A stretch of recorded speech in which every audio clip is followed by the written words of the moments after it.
ہو جاتا ہے تو دو فرشتے ہیں دائیں بائیں، ایک نیکی لکھتا ہے ایک گناہ لکھتا ہے۔ تو جو نیکی لکھنے والا ہے وہ گناہ لکھنے والے سے کہتا ہے کہ ابھی رک جاؤ، ہو سکتا ہے بندہ توبہ کر لے، اسے توبہ کی مہلت، اگر یہ توبہ کر لے گا تو پھر اس کا گناہ لکھا ہی نہیں۔ لیکن ہماری عادت یہ ہے کہ ہم گناہ کرتے ہیں، ایک گناہ کرتے ہیں، دوسرا کرتے ہیں، تیسرا کرتے ہیں، یہاں تک کہ دل بالکل کالا ہو جاتا ہے، دل بالکل کالا ہو جاتا ہے، دلوں کے اوپر نقطے لگ جاتے ہیں، پتھر بن جاتا ہے۔ جب دل پتھر بنتا ہے تو آدمی کی طبیعت عبادت میں نہیں، آدمی کی طبیعت نماز میں نہیں لگتی، اللہ کے ذکر میں نہیں لگتی۔ ہاں اسے بتایا جائے کہ فلاں جگہ ناچ گانا ہے، پوری رات کھڑے ہو کے گزارتے ہیں، پوری رات، لیکن رب کریم کے سامنے کھڑے ہو کر 2 رکعت نماز پڑھتے ہوتے نہیں کرتے۔ یہ کیا ہے؟ یہ دل کا کالا ہو، دل پتھر بن چکا۔ اس لیے ہم گناہوں سے توبہ کریں۔ توبہ اللہ کو بڑی پسند ہے۔ ان اللہ یحب التوابین، اللہ جو بکثرت توبہ کرنے والے ہیں ان بندوں سے محبت کرتے ہیں، اللہ کے بندوں سے محبت کرتے ہیں جو بکثرت توبہ کرنے والے ہیں۔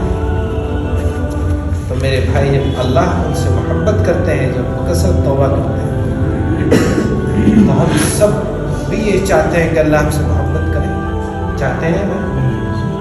اور ہم یہ بھی چاہتے ہیں کہ ہمیں اللہ کی محبت مل جائے، تو ہم بکثرت توبہ کریں۔ انسان سے گناہ ہو، اس کی آنکھ غلط دیکھے، فوراً اللہ کے سامنے رجوع ہو جائیں، اے اللہ ہم سے غلطی ہو گئی، آپ معاف کر دیجیے۔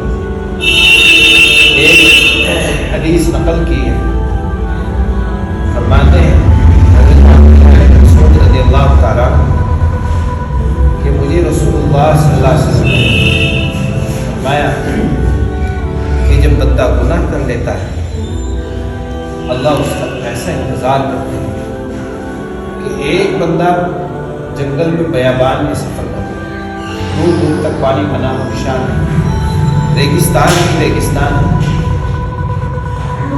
اس کی پاس سواری ہے، اس سواری پہ پانی بھی ہے، کھانے کے لیے کھانا بھی ہے۔ وہ اچانک سواری سے اترتا ہے، اپنی ضرورت پوری کرتا ہے، ضرورت پوری کر کے جیسے اٹھتا ہے وہ دیکھتا ہے کہ اس کی سواری مع ساز و سامان کے غائب ہے۔ اب وہ بندہ تلاش میں لگتا ہے کہ میری سواری کہاں ہے، ادھر بھی دوڑ رہا ہے ادھر بھی دوڑ رہا ہے، چاروں طرف وہ پریشان ہے، یہاں تک کہ وہ اپنی پریشانی میں اس قدر مستغرق ہوا کہ اسے بھوک بھی لگ گئی، پیاس بھی لگ گئی، بھوک پیاس لگی ہوئی، اور اس کے گلے میں کانٹے کھڑے ہو گئے پیاس کی شدت کی وجہ سے۔ وہ نا امید ہو گیا کہ اب مجھے میری سواری ملنے والی نہیں ہے، مجھے یہی تڑپ تڑپ کر جان دینی ہے، بھوکا پیاسا مرنا ہے۔ تو وہ آنکھیں بند کر کے لیٹ جاتا ہے اس انتظار میں کہ مجھے موت آنے والی ہے۔ اچانک کوئی آہٹ ہوتی ہے اور وہ آنکھیں کھول کے دیکھتا ہے کہ اس کی سواری مع ساز و سامان کی موجود ہے۔ اس وقت بندے کو جتنی خوشی ہوتی ہے کہ مجھے زندگی مل گئی، اس وقت بندے کو جتنی خوشی ہوتی ہے اس سے کہیں زیادہ اللہ رب العزت اس وقت خوشی ہوتی ہے جب گناہگار بندہ توبہ کے لیے اللہ رب العزت کی پکار۔ میرے بھائی، یہ جو ذکر اللہ کی محفل ہے یہ اسی لیے ہے ہمارا باطن گناہوں سے پاک ہو، ہمارا دل روشن ہو، ہمارے اندر ایسی قوت طاقت پیدا ہو جائے کہ ہم نفس اور شیطان کے خلاف لڑنے والے بن جائیں۔ اللہ رب العزت ہمارے اندر ایسی انرجی پیدا فرما دے کہ ہم گناہوں سے بچ جائیں۔ اسی لیے یہ محفل، کیونکہ اس ذکر اللہ کا ایک اثر یہ بھی ہے کہ ذکر اللہ آدمی کی کیفیت کو تبدیل کر دیتا ہے، اس کی نیت کو بھی بدل دیتا ہے۔ ایک شہزادی اور ایک فقیر، ان کا کہیں آمنا سامنا ہوا، وہ مانگ رہا تھا، شہزادی کا قافلہ گزر رہا تھا، تو اس نے اس فقیر کو بلایا، کچھ دیا، وہ نظر خراب ہو گئی تو پھر دوبارہ شہزادی دوبارہ گزرے اس راستے سے جہاں وہ کھڑا ہوتا تھا، تو پھر ان میں کچھ گفتگو ہوئی مختصر۔ شہزادی نے گناہ کی دعوت دی اور طے ہوا، اس فقیر سے کہا گیا کہ تم جا کے کہیں جھونپڑی ڈالو اور وہاں اللہ اللہ شروع۔ میرے والد جو ہیں وہ اللہ والوں کے بڑے معتقد ہیں، جب کوئی اللہ والا اس کے بارے میں سنتے ہیں تو اس کی زیارت ہو جاتی ہے۔ دونوں میں بات طے ہوئی، انہوں نے جھونپڑی ڈالی، اس میں بیٹھ کے تسبیح لے کے بیٹھ کے اللہ اللہ کرنے لگے۔ تو شہزادی نے اپنے والد سے کہا کہ میں فلاں جگہ ایک صاحب ہیں اللہ والے ہیں، زیارت کے لیے۔ تو بادشاہ نیک دل تھا، اس کو فوراً اجازت بیٹی جاؤ۔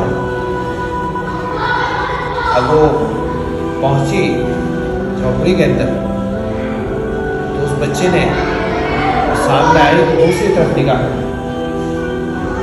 وہ ادھر آئی تو دوسری طرف نگاہ کر۔ شہزادی نے کہا میں نے تو تجھے یہاں بٹھایا اپنا مقصد پورا کرنے کے لیے، گناہوں کی گندگی میں ڈالنے کے لیے میں نے تجھے یہاں بٹھایا اور تو ہی رخ موڑ رہا ہے۔ اس نے جواب دیا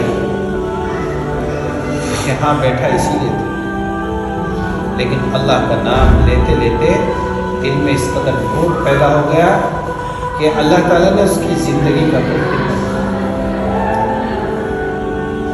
کیونکہ اللہ جہاں آ جاتے ہیں وہاں کسی چیز کی کوئی اوقات نہیں۔ اللہ کا حسن، اللہ کا جمال ایسا ہے کہ وہ بندے کو مجبور کر دیتا ہے کہ وہ ہر گندگی سے بچے، ہر گناہ سے بچے۔ اس لیے ہم بھی تہیا کریں، عمل کریں کہ ہمیں انشاءاللہ اللہ سے محبت کریں اور اللہ تعالیٰ ہم سے محبت کریں۔ بندہ کسی کا کسی کے سامنے تذکرہ ہوتا ہے، اس کے دل میں محبت پیدا ہوتی ہے۔ ہمارے ایک بزرگ تھے، دو ذمہ دار آدمیوں میں ایک بار کسی بات پہ آپس میں اختلاف پیدا ہوا، انہوں نے سوچا کہ اگر ان میں اختلاف رہا تو بہت بڑا قوم کا نقصان، ایمان والوں کا بہت بڑا نقصان ہوا۔ تو انہوں نے تدبیر یہ نکالی کہ ان کے سامنے جا کے دوسرے کا تذکرہ کرتے تھے کہ فلاں آپ کا تذکرہ کر رہا تھا، فلاں کے یہاں آپ کا تذکرہ ہوا اور بتا رہے تھے بہت اچھا کام کر رہے ہیں۔ دوسرے کے پاس جاتے تھے تو اس کی تعریف کرتے تھے کہ فلاں کے یہاں آپ کا تذکرہ ہو رہا تھا کہ آپ بہت اچھا کام کرتے ہیں، حالانکہ تذکرہ وہی کرتے تھے، تذکرہ وہی کرتے تھے، لیکن نام اس کا لے رہے تھے، وہاں تذکرہ ہو رہا تھا۔